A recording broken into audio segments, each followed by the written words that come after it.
Hello! Okay, I'm gonna try and do two things in this video, not talk like this, and not like play with my hair every 2 seconds, so like, I'm sorry if I do either one, but like, I'm trying. Do you know how much I'm trying? I actually just filmed this video. I had the camera like up here on my chest of drawers and sat on the bed, but I didn't realise how busted I looked until I put the footage on my laptop. I was like, my laptop fell off the bed. I said I was going to go from north to south. I was like all over the place.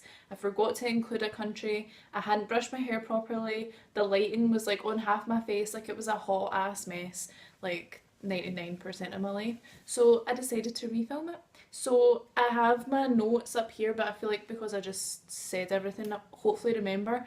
But I don't have my glasses on, so like, should I just put my glasses on? I don't want to ruin my makeup.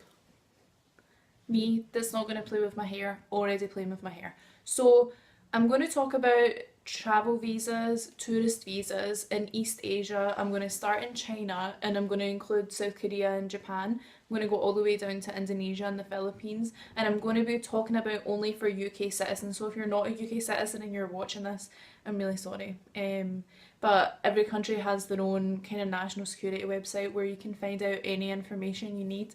And if you have any questions at all, regardless of what country you're from, just ask. Like, I don't mind doing a Google search for you, just ask in the comments. This is going to be a kind of combination of facts and figures, like exactly how long you can stay in places, what it costs, the kind of process behind getting visas, whether it's visa on arrival, e-visas, mixed with personal experiences of actually getting those visas, because listen, land borders in Southeast Asia are just a mess, okay? Like, we crossed two borders and both borders we crossed were just, it was a mess. It was an absolute mess. And honestly, if I was to go back, I mean, I will be going back obviously at some point in my life, but when I go back, and if you're going and you've never been before, I would just really pay the extra money and travel by air. Like, it's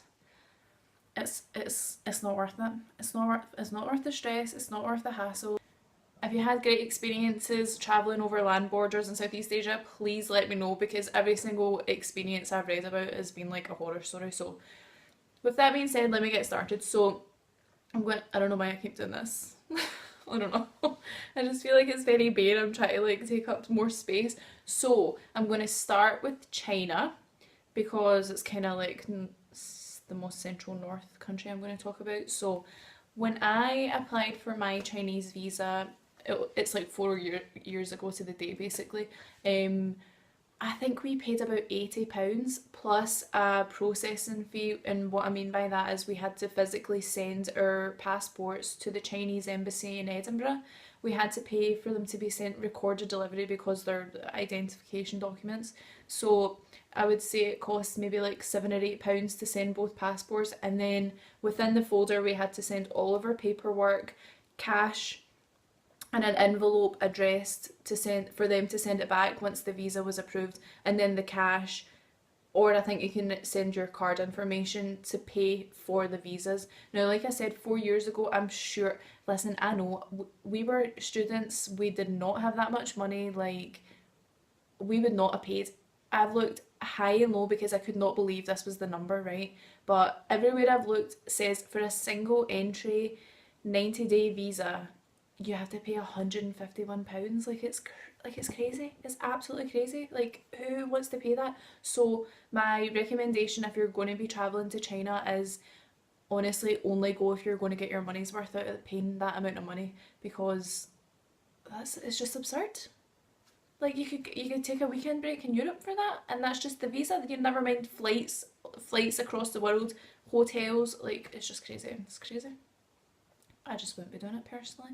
But if you really want to go to China, and the good thing about China is it's not as if you're going to a tiny little country like Scotland. I mean, although you probably even could spend 3 months here, but there's so many things to do, and it's a very diverse country. Like, it's mountainous.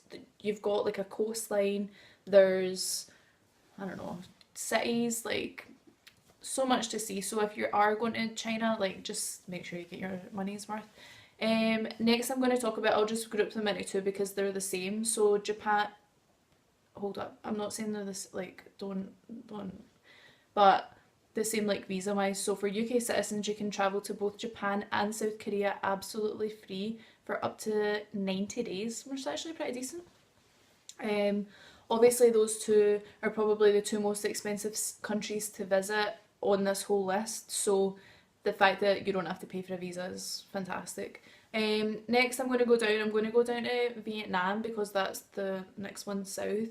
So for Vietnam, I will just point out that right now it's May 10th, 2019, and the the regulations for Vietnamese visas changes all the time. Like, it changes all the time. So when I first booked my trip, it was that we had to pay for a visa, and I think it cost maybe like $35.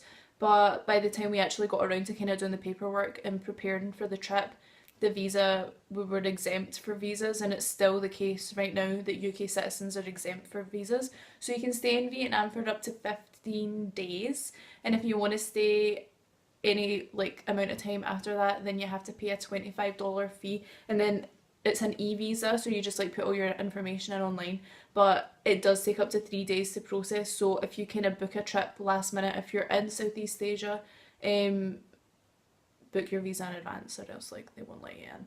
And I am pretty sure for Vietnam you have to show proof that you're going to exit the country. The next country I'm going to talk about is Cambodia.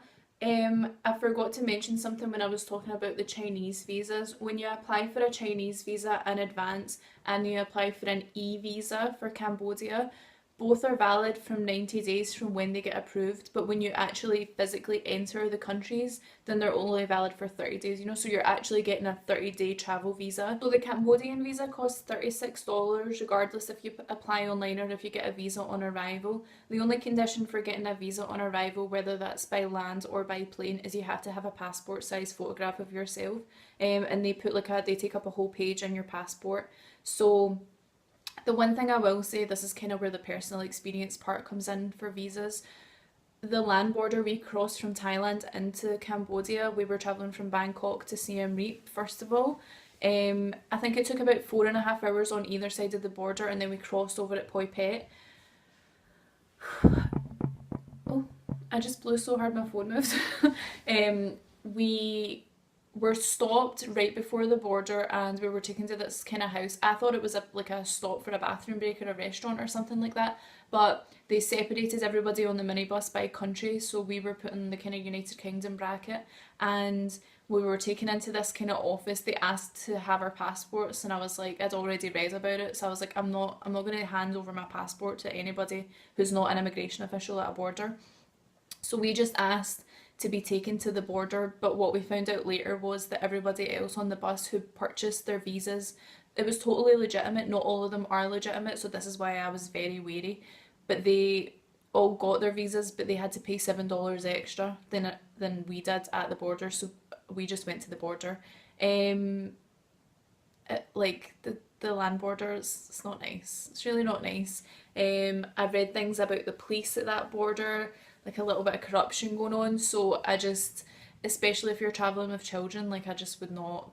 I just wouldn't. It was not. I didn't feel safe, and I rarely feel like that when I'm traveling, especially when I was traveling with my boyfriend. But like I really didn't feel safe, and it wasn't for me.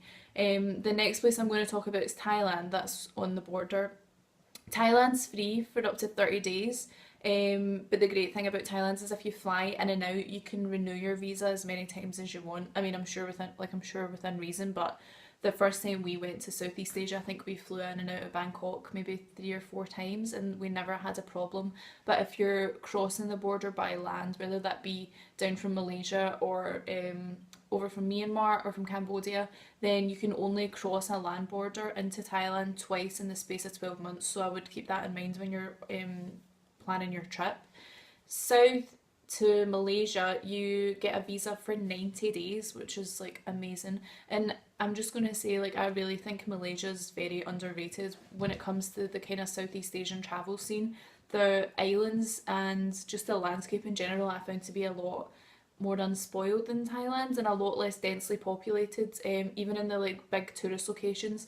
Obviously mountains in the north, and then there's islands to the northwest. Langkawi is incredible, and then obviously you've got Kuala Lumpur in the south, and it's a really quick flight or a really quick train journey down to Singapore.